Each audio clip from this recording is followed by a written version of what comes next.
welcome back. Today we're jumping right back into our SCP-001 entry, When Day Breaks. This is part 2, the final part. So let's go ahead and get right back into it. Let's go. This is Agent Mosley from Site-14. For the benefit of everyone hearing this, don't go to Site-14. It's gone. We lost power last night and everything got out. The only positive thing to come out of it was that everything melted as soon as it got outside. We've lost all contact with the administrator. We've stopped receiving communications from Site-19. Every facility has gone quiet, except one. We caught a distress signal from Site-46 before things went to shit on our end. We're gonna go check it out. It's our nearest site. Vehicles will attract too much attention, so we're on foot. There's 5 of us left. I honestly doubt all of us will make it there alive. But it's the only place left.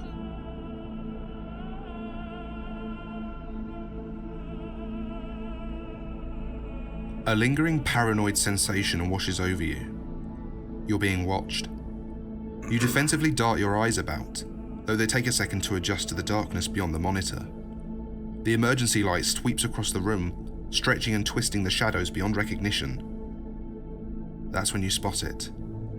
There, in the corner, coming out of the puddle. Time slows to a halt.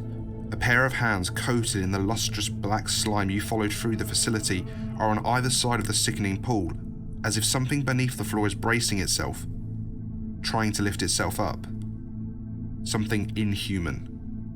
The head comes next, rising from the muck. Matted hair conceals its face, plastered over it by the mystery fluid.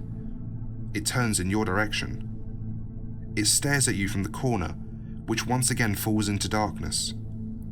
The emergency light continues its journey across the room. It washes over the puddle again, revealing nothing out of the ordinary. Revision 9, updated 986 days ago.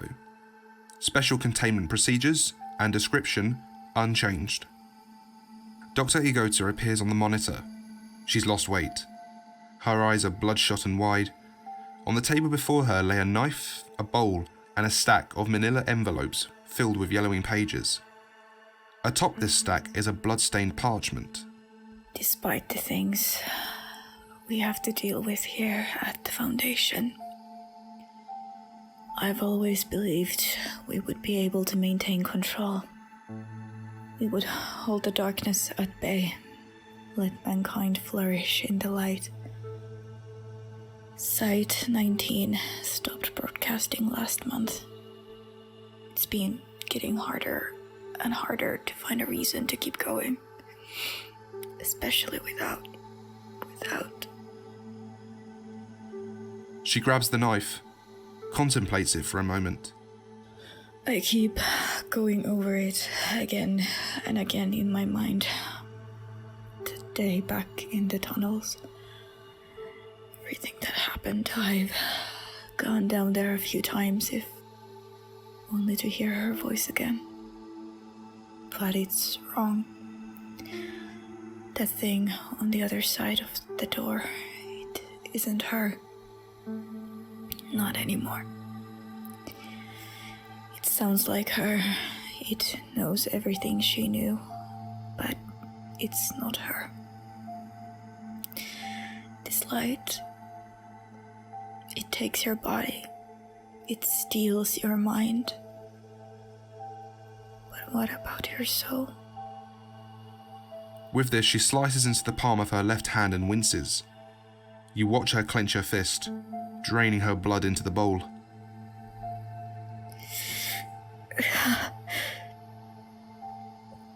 If this works, if I can bring back something the light couldn't reach, I'll post an update here. For now, signing off. Please be doing something useful and relevant to the SCP. It's like, you're not wasting my damn time. Oh my goodness. I swear to God, if you're making like a blood pact to your wife or something that you're going to die together. Like, if this has nothing to do with the SCP, I'm going to be really annoyed. Revision 4847 error. Updated 985 days ago. Item. Hurts. Object. Apologize. SCP-001 Should not be contained. survivors of the SCP-001 event stationed within secure facilities. Can never truly be with one another. Personnel are encouraged to Get over themselves and stop thinking they know better. You can't hide down here forever. Personnel exposed to SCP-001 Aren't people you can just abandon. I didn't ask you to save me. It wasn't your choice to make. A euthanization is not to be attempted. Conductive electrical weapons have proven partially effective at immobilizing instances. You couldn't stand seeing me better off. Incendiary weapons Tickle. Cryonic munitions are the most effective thus far. Personnel stationed at Site 19 Have no regrets. Neither did I. It's never too late. Okay, so when it melts you down, you can still.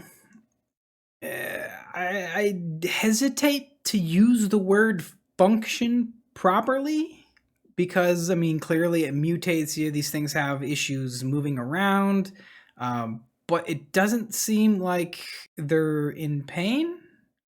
So they can retain their memories. They know things previously that they knew. And here is a clear example of they're able to rewrite the SCP files in the computer. So they're fully capable of using a computer and editing the data. Okay. All right, that's something new. SCP-001 is a designation given to the Sun. After we finally became free, The effects are instantaneous, resulting to be released from all suffering until you ripped me away. These changes seem scary, I know. Despite this restructuring, at no point Will you die? I promise. due to their composition, instances of SCP-001-A that make contact with one another may combine and blend. And finally exist. This does not cause Any pain. Since the SCP-001 event, most instances have congregated into such collectives, which seem to possess no maximum volume. The resulting biomass is Beautiful. the component organisms will shift in and over and around and through. And in and out and in and out and in. Limbs and bodies hold Never letting go. Alas, before deteriorating and being subsumed by another life form. Collective instances will locomote by trying to get close to you again. Trying so hard. Let me in. Let me go back. There's a video file attached. Opening it, you see that it presents the room you're in. The feed seems to be coming from one of the security cameras. Upper in the corner of the room, it's dark, but you can just make out Dr. Egota lying on a pile of laundry along the far wall.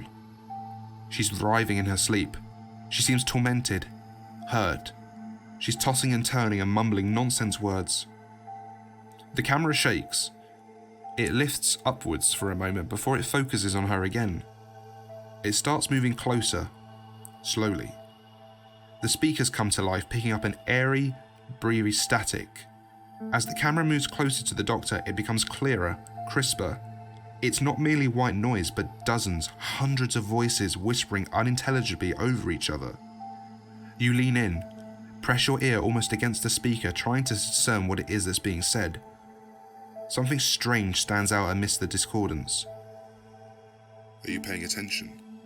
This next bit is just for you. You're not quite sure what to make of it though. Looking back at the monitor, the camera has come to a halt inches away from the sleeping doctor. The voices stop. There is no sound. A hand, black and oily and skeletal, reaches out for her, brushes away a lock of hair. Her eyes shoot open. She recoils in shock. The feed cuts out. when they were talking about the puddle earlier with the hands coming out of it and looking like someone's trying to pull themselves up, it reminded me of, what is it, 106, The Old Man? Is what it reminded me of. A puddle of goo on the floor, something rising up out of it. I mean, that's how the old man operates. And the old man's capable of getting into places that the creatures from When Day Breaks can't. So if you're locked in a bunker away from sunlight and away from these creatures, old man can still get to you.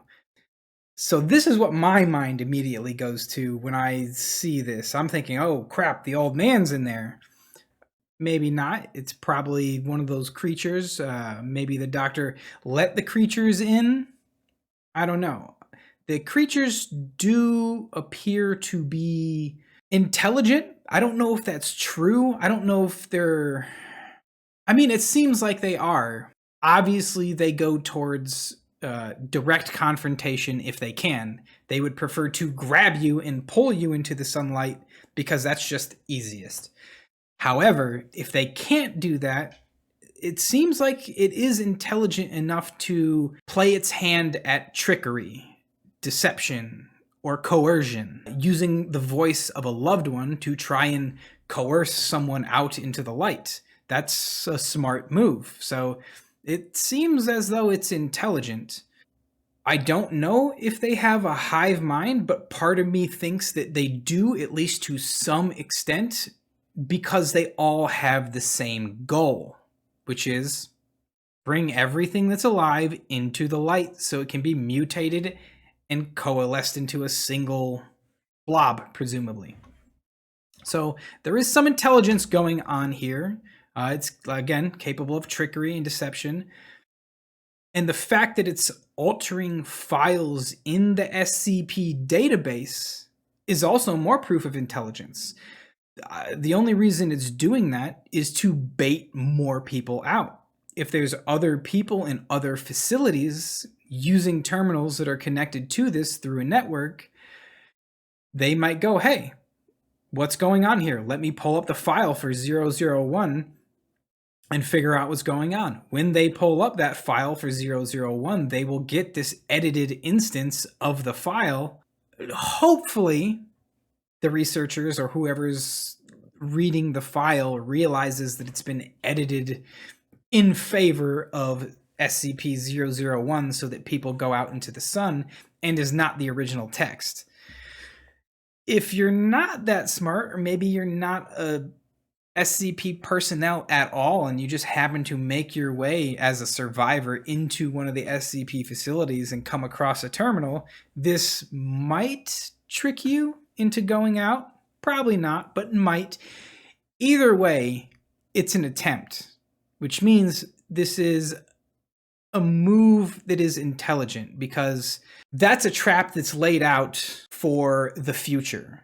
You're hoping people will come across it in the future and you can pull them into your trap with it. So that's foresight and planning. So part 2 has been more informative than part 1, at least the second half of part 1. The first half of part 1 was pretty informative because it let you know the process of what happens to people that get hit with sunlight.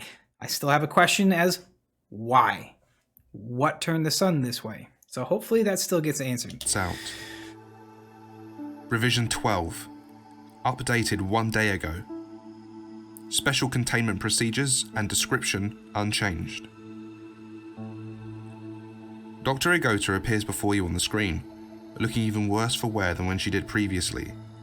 Her hair is thinning, with large swathes appearing absent from the middle of her head. If they weren't reflecting from the soft glow of the monitor, you would have assumed she no longer had eyes, for how deep they'd recessed into her skull.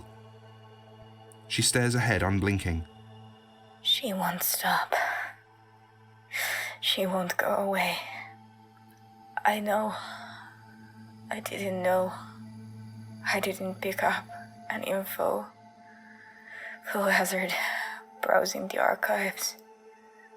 Tested myself for 4673 infection. Negative. 5189 is the only other one that uses print as a vector. Can't beat that. I still have all my fingers. Her lips crack into a broken grin. She lets out a weak laugh and displays her trembling hands. What appears to be the mostly skeletal remains of a finger is embedded into the flesh of her left hand, in the stump that would have supported her natural ring finger. 2 wedding bands loosely encircle the digits, laying atop one another. So, I'm not infected. I'm not. I'm not crazy. I know the ritual works. I know it's really her. It's her and she... Something catches her attention off screen. She cocks her head, listening. No, I can't. You're not. Not you. Not the same. Not you. It's not you anymore. No. She begins rubbing her temples, repeating herself over and over again. A minute passes. She snaps her head back and addresses the camera. It's her. But it's not. What I brought back. Still a part of... one. There is no way. No way out. No way. There is no hope for a future for me. And God, I can't go on like this any longer. I'll be safe here. The light can't reach me. I won't let it take me. She brandishes a handgun. Was planning on using this till I found some leftover meds. Don't want to risk calling attention to myself, to my body. Mom, Dad, Ari, I'm sorry. She opens the desk drawer and deposits the firearm. She raises her gaze, stares into the camera. She reaches forward and ends the recording. Did it have to end like that? You open the drawer and pull out the gun. You absent-mindedly turn it over in your hands for a moment, wondering where you'll go from here. Site 17, 64. Surely you can't be all that's left. The computer dings. There's been an update to the file. Current iteration updated 1 minute ago. Saffron skies raise the blazing sun. A chance encounter, awkward displays. One day, my love, we'd be as one. With 2 entwined, a set course begun. That frenetic, wild, lustrous haze. Azure skies host the radiant sun. Above us beaming as we run. Down that aisle, a fervent craze. That day, my love, we became as one. With future unfolded, the life we'd won. Commitment and duty for the family we'd raise. Cerulean skies ferry the shimmering sun. Buried, shackled by fate, overrun by ever-growing resent and malaise. Yesterday, my love, we were as one. Now you lie here, the life in you gone, in the dark outside of her rays. Crimson skies bear the torch, our sun. Today, my love, we'll be as one. Without... That's even more proof of sentience, almost individuality. Creative writing? Poetry? Let's keep going. Without your prompting, the page begins playing a video file. You freeze when the image loads. It's a live feed, looking down on you from behind, about a foot away. A skeletal, inky left hand enters the frame, approaching you at a snail's pace. It's missing its ring finger. Without a second thought, you turn and fire in a frenzy, hoping to drive off the spectre. Your bullets meet an empty wall. There's nothing there. A second passes before you hear it, before you hear them. Sloshing wet thuds coming down the corridor accompanied by a chorus of screams. It slams into the door. Could there be a place to hide? It strikes a second time. What appears to be a face, part human, part something, dribbles in under the frame. Bits of flesh and God knows what oozes in through the sides and reconstitutes into fingers, eyes, feathers. A third. Now it's pressing up against the wood, causing it to sag inwards. With a groan and a crash, the wood splinters. The door explodes open. Hands and arms stretch out of the mass, pulling you up, passing you from one to the next, on and on down the line. They drag you past empty containment units, upwards through the stairwell, through the halls and towards the tunnel. You are afforded a few precious moments in the darkness, and at the end of the tunnel, there is light.